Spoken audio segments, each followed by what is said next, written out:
வணக்கம். இந்த சொல்ல மறந்த கதையில் நாம் பேச போகிறது ஒரு சுவையான கதையாக இருக்கக்கூடும். தமிழ்நாட்டின் சரித்திரத்தில் நீங்காத இடம்பெற்ற மன்னர்களில் ராஜேந்திர சோழனுக்கு ஒரு தனி இடம் உண்டு. தமிழ்நாட்டில் மாபெரும் மன்னன்னா அது ராஜேந்திர சோழனாகத்தான் இருக்க முடியும். அதுக்காக மற்றவங்கள்லாம் இப்போ ராஜராஜ சோழன்லாம் பெரியவங்க இல்லையா அப்படின்னா, அவர்கள் ஒரு விதத்தில், இவர் ஒரு விதத்தில், அவர்கள் எல்லாம் விஞ்சிய வீரம் கொண்டவர். அதே நேரத்தில் தன்னடக்கத்தோடு இருந்தவர், தந்தையை மிஞ்சாதவர், தந்தையை விட மிஞ்சிய வெற்றியும் வீரமும் பெரும் புகழும் கொண்டிருந்தாலும் கூட எந்த இடத்திலும் தந்தையை முந்திரக்கூடாது அப்படிங்கிறதுல மிக கவனமாக இருந்தவர். அப்படிப்பட்ட ஒருத்தர். அவருடைய ஒரு காதலை பற்றி தான் நம்ம இன்னைக்கு பேச போகிறோம். ராஜேந்திர சோழனுக்கு காதல் இருந்தது. அவர் மனிதர் தானே. அவரும் மன்னராக இருந்தாலும், போர்களில் ஈடுபட்டாலும், அயராது சோழ நாட்டுக்காக உழைத்தாலும் கூட அவருக்குள்ளும் காதல் இருந்தது. அவருக்கு மனைவியர்கள் இருந்தாங்க. மனைவியர்கள் அப்படின்னு சொல்லும்போது நம்ம இந்த கால நிலையோடு அந்த காலத்தை பார்க்கக்கூடாது. அரசர்கள் ஏன் திருமணம் பண்ணிக்கிட்டாங்க அப்படின்னா, அது அரசியல் காரணங்களுக்காக திருமணம் பண்ணிக்கிட்டாங்க. அண்டை நாட்டோடு திருமண உறவு வைத்திருந்தால் அந்த நாட்டின் நட்பு கிடைக்கும். அது சோழ நாட்டிற்கு பலமாக அமையும். சோழ நாட்டின் எல்லைப்புறத்தில் இருக்க நாடுகளின் மன்னர்களின் மகள்களை ராஜேந்திர சோழன் திருமணம் பண்ணிக்கிட்டாருன்னா அந்த நாடு இவருக்கு பாதுகாப்பாக போர்ல நிற்கும். அதனால அவர் அந்தந்த மன்னர்களின் மகள்களை திருமணம் செய்து கொள்ள வேண்டியது இருந்தது. இதையும் தாண்டி அவருக்கு ஒரு காதல் இருந்தது. அந்த காதல் தான் அவருக்கான அந்த தனிப்பட்ட இடமாக வரலாற்றில் பார்க்கப்படுகிறது. அவருடைய காதலியின் பெயர் பறவை நங்கை அப்படின்னு கல்வெட்டுகளில் குறிப்பிடப்பட்டிருக்கிறது. அதை அவர் கல்வெட்டில் குறிப்பிட்டு வைத்திருக்கிறார். அதாவது அதை எப்படி குறிப்பிடுறாங்கன்னா, அணுக்கியர் அப்படின்னு சொல்றாங்க. அணுக்கியர் அப்படின்னா அணுகி இருப்பவர்கள், அதாவது நெருக்கத்தில் இருப்பவர்கள் அணுக்கியர் அப்படின்னு சொல்றாங்க. அவங்க மனைவி இல்லை, துணைவி இல்லை, அவங்க அணுக்கியர், அவர்களுக்கு நெருக்கமாக இருப்பவர், ராஜேந்திர சோழனுக்கு நெருக்கமாக இருப்பவர்கள். சரி, இது எப்படி இது நம்ம அறிந்துக்கிறோம்? 1000 வருஷத்துக்கு முன்னாடி நடந்த ஒரு காதலை நம்ம எப்படி அறிஞ்சிக்கிறோம் அப்படின்னா, ஒரு கல்வெட்டு இருக்கு. திருவாரூரில் இருக்கக்கூடிய தியாகராயர் கோவில் இருக்கு, தியாகேசர் கோவில் இருக்கு. அந்த கோவிலில் கல்வெட்டு இருக்கிறது. அந்த கல்வெட்டில் ராஜேந்திர சோழன் இந்த கோவிலை கற்றாழியாக மாற்றினார். அதாவது செங்கல் கோவிலாக இருந்தது, அல்லது மரத்தாலான கோவில்களாக இருக்கும் பழைய காலத்தில். அதையெல்லாம் கல்லை கொண்டு கோவிலாக மாற்றி இப்போ நம்ம பார்க்குற அந்த வடிவத்தில் அந்த கோவிலை ராஜேந்திர சோழன் மாற்றி அமைத்தார். எப்போ மாற்றி அமைத்தார்? கிபி 1012 அந்த வருஷத்தில் அவர் மன்னராக ஆட்சிக்கு வருகிறார். அவர் மன்னராக ஆட்சிக்கு வந்த பிறகு இந்த பணிகளை அவர் தொடங்க ஆரம்பிக்கிறார். அதற்காக என்ன பண்றாரு அப்படின்னு கேட்டால், அவங்களுடைய காதலி கேட்குறாங்க, எனக்கு இதை மாற்றி கொடுங்க அப்படின்னு சொல்றாங்க. சொன்ன உடனே இவர் கற்றாழியாக மாற்றுகிறார். எப்போ மாற்றுறாருன்னா, அவருடைய 16ஆம் ஆட்சி ஆண்டில் இதை தொடங்குகிறார். 1028ஆம் ஆண்டில் தொடங்கி 2 வருஷம்தான். 2 வருஷத்தில் அதை கற்றாழியாக மாற்றி முடிச்சிடுறாரு. புதுசாக புதுப்பிச்சுறாங்க. அதை புதுசாக கட்டி முடித்தோடனே குடமுழுக்கு நடத்துவாங்கள்ல, அப்படி குடமுழுக்கு நடத்துகிறார்கள். அந்த குடமுழுக்கு நடத்துகிற நாளில் ராஜேந்திர சோழன் தேரில் வர்றார். அப்படி வரும்போது பறவை நங்கையும் தன் பக்கத்தில் வைத்து அழைத்து வருகிறார். ஊர்வலமாக வருகிறார். கோவிலில் கலந்து கொண்டார் அப்படின்னு கல்வெட்டு சொல்லுது.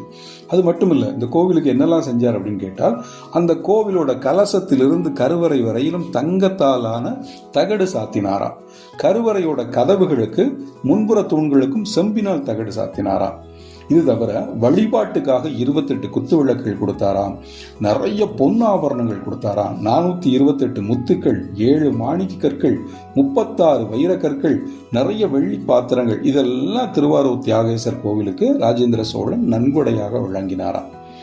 அந்த கோவிலுக்கு இது தவிர 2 பேரும் வழிபடுவதற்காக ஒரு குத்து விளக்கை வைத்தாங்க. 2 பேரும் ஒரு இடத்துல நின்று ஆண்டவனை கும்பிட்டாங்க. அந்த இடத்துல ஒரு குத்து விளக்கு வைத்தாங்க. அதையும் கல்வெட்டு சொல்லுகிறது. என்ன சொல்லுதுன்னா, உடையார் ஸ்ரீ ராஜேந்திர சோழ தேவரும் அணுக்கியர் பறவை நங்கையாரும் நிற்கும் இடம் தெரியும் குத்து விளக்கு அப்படின்னு கல்வெட்டில் குறிப்பிடுகிறது. இதெல்லாம் அவர் கல்வெட்டிலையும் வெட்டி வைத்தார். என்னுடைய காதலி அப்படிங்கிற அந்த மரியாதையை கொடுத்தார். இது மட்டும் இல்லை, அவங்க காதலி மேல அளவு கடந்த அன்பு இருந்தனால என்ன பண்ணார்னா, ஒரு ஊருக்கும் அவங்க பேரை வச்சார். பறவை நங்கை அப்படிங்கிறது எங்க வச்சாரா, விழுப்புரம் அருகே பறவைபுரம் அப்படின்னு ஒரு ஊரை உருவாக்கி அந்த ஊருக்கு பெயர் சூட்டினார். அது இப்போ பனையபுரம் அப்படின்னு அழைக்கப்படுகிறது. இந்த பனையபுரம் தான் பறவைபுரம். அது ராஜேந்திர சோழன் உருவாக்கிய ஊரு. ஏதோ இருந்த ஊருக்குள்ள மாத்திர புதுசா ஒரு இடத்துல காட்டை அழிச்சு ஊரை உருவாக்கி அதுல தன்னுடைய பறவை நங்கையின் பெயரை வைத்தார். அது எப்படி சொல்லப்படுதுன்னா, ராஜராஜ வளநாட்டில் பனையூர் நாட்டு, பொறையூர் நாட்டு, தனியூர், பறவைபுரம் அப்படின்னு கல்வெட்டில் குறிப்பிடப்படுகிறது. அங்கே வந்து பறவை ஈஸ்வரன் உடையார் அப்படின்னு ஒரு கோவிலையும் கட்டி வைத்தார். சரி, இது வந்து இப்படி தான் இருந்துச்சா அப்படின்னா, அவருடைய வாழ்நாள் முழுவதும் அணுக்கியராக இருந்தார்கள். வாழ்நாளுக்கு பிறகு என்ன நடந்தது? பறவை நங்கையாரும் இறந்து போகிறார், ராஜேந்திர சோழனும் காலமாகிறார். இதன் பிறகு ராஜேந்திர சோழனின் தலைமகனான ராஜாதிராஜன் ஆட்சிக்கு வந்த பிறகு அவர் என்ன பண்றாருன்னா, தன்னுடைய தந்தை ராஜேந்திர சோழன் நினைவை போற்றுவதோடு பறவை நங்கையின் நினைவையும் போற்றுகிறார். என்ன பண்ணுகிறார் அப்படின்னா, அந்த பறவைபுரம் அப்படிங்கிற ஊர் இருக்கு இல்லையா, அங்க பறவை ஈஸ்வரமுடையார் கோவில்ல 2 பேருக்கும் சிலை எடுத்து வைக்கிறார். ராஜேந்திர சோழனுக்கும் பறவை நங்கையாருக்கும் வைக்கிறார். இது எதுவாக இருந்திருக்கும் அப்படின்னா, அந்த பறவை ஈஸ்வரமுடையார் கோவில் அப்படிங்கிறது பறவை நங்கை இறந்த பிறகு அவர் நினைவாக கட்டப்பட்ட கோவிலாக இருக்கக்கூடும். அதனாலதான் அந்த கோவில்ல வந்து 2 பேருக்கும் சிலை வைக்கிறார்கள். அவங்க பிறந்த நாட்கள்ல அங்க விழா எடுப்பதற்கும் வழி செய்தார் அவர். இது மட்டுமல்ல, ராஜாதிராஜனுக்கு பிறகு ஆட்சிக்கு வந்த வீர ராஜேந்திர சோழனும் அந்த பறவை நங்கையின் பெயரில் நிலங்களை வழங்குகிறார், தானமா வழங்குகிறார். அந்த கோவில்ல தொடர்ந்து வழிபாடு நடக்கட்டும் அப்படிங்கிறார். இவங்க மட்டும் இல்ல, அதற்கு பிறகு வந்த அதிராஜேந்திரன், பிறகு 1ஆம் குலோத்துங்க சோழன், இவங்க எல்லாருமே பறவை நங்கை பெயர்ல வழிபாடு நடத்துவதற்கு நிலங்களை வழங்குகிறார். அந்த ஈஸ்வரமுடையார் கோவிலுக்கு வழங்குகிறாங்க. இப்படி பல்வேறு இடங்கள்ல இதை பற்றி சொல்லுகிறார். ராஜேந்திர சோழனின் அணுக்கியை பற்றி சிதம்பரம் கல்வெட்டுல இருக்கு, திருவாரூர் கோவில் இருக்கு, பனையபுரம் கல்வெட்டுல இருக்கிறது. இந்த உறவுகளை ராஜேந்திர சோழன் போற்றினார், அவங்களுக்கு உரிய மரியாதை கொடுத்தார். காதலி தானே அப்படிங்கிற மாதிரிலாம் நடத்தல, உரிய மரியாதை கொடுத்தார். ராஜேந்திர சோழனின் மகன்கள், பேரன்கள், வழி வழி வந்தவர்களும் இந்த உறவை மதித்து போற்றினார்கள். ஒரு பெரிய ராஜனின் காதலுக்கு அந்த சமூகம் கொடுத்த மரியாதையாகத்தான் இந்த கல்வெட்டுகள், அவர்கள் செய்த செயல்கள் எல்லாம் அறியப்பட்டிருக்கிறது. ஒரு வரலாற்றில், தமிழ்நாட்டு வரலாற்றில் ஒரு மன்னனுடைய காதலை பற்றி நம்ம எவ்வளவு பேருக்கு தெரிந்திருக்கும்? மன்னர்களுக்கு காதல் இருந்தது, கடும் போர்களுக்கு இடையிலும் அவர்களுக்கு இளகிய நெஞ்சம் இருந்தது. அந்த நெஞ்சத்தில் ஒரு காதல் மலர்ந்தது. ஒரு பூவாக அந்த காதலை அவர்கள் சுமந்து திரிந்தார்கள். அதுவும் ராஜேந்திர சோழன் மாதிரியான ஒரு பெரிய வீரன் தன் நெஞ்சுக்குள் காதலுக்கும் இடம் அளித்திருந்தான். அந்த காதலை வாழ்நாள் முழுக்க போற்றினான். அவனுக்கு பிறகு அவனுடைய மகன்கள் அதை மதித்தார்கள், பேரர்கள் அதை போற்றினார்கள். அப்படிங்கிற வரலாற்று செய்தி நமக்கு சொல்ல மறந்த கதை தானே.